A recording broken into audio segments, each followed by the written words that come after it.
Welcome back to The Factor Uncensored. We're back with a woman's vacation plans that ultimately turned into a travel headache and nightmare. And we've heard it before, time and time again. A woman says she was ripped off by the owner of an inclusive luxury yacht experience despite paying thousands of dollars to get there. Now, she says she was told she had to rebook everything because of boat cancellations and fees. How can we avoid this? The founder of Party and Travel, James Robertson, joins us here on The Factor Uncensored. Glad to see you here on The Factor, sir. This is not anything unusual that you've not heard of before, where people sign up for these all-inclusive, either long-term or short-term vacations, and they get their asses ripped off. Yeah, like the Fire Fest and things like that, yes, sir. And so what would you tell the average person out there who may pump hundreds, possibly thousands of dollars into this vacation? What should be the first steps they take to make sure they have a legitimate entity that they're dealing with? The first thing they should do is a little research. They should at least have one or two contacts, so they need to check each contact the person. If the person is not knowledgeable about what's going on, they don't have time to answer your questions, things like that, they're in a hurry, and they just want a lot of money up front, I would avoid that.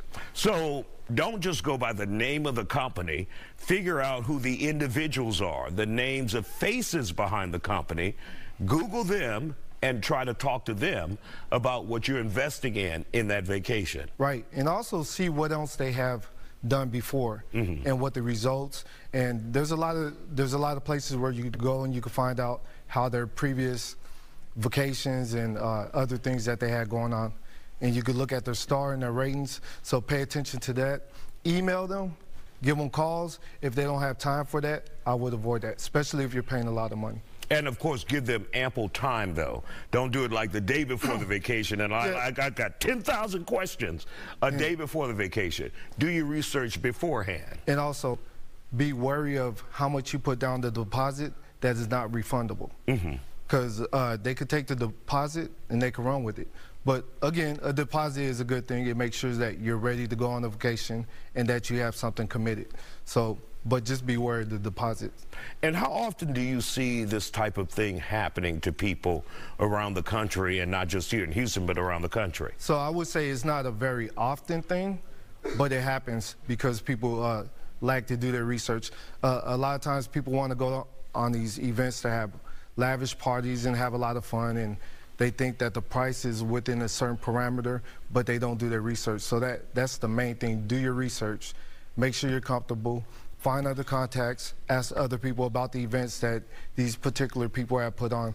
A lot of times, like myself, I have several events that I put on. And so someone could come to someone else. They could go look on Facebook.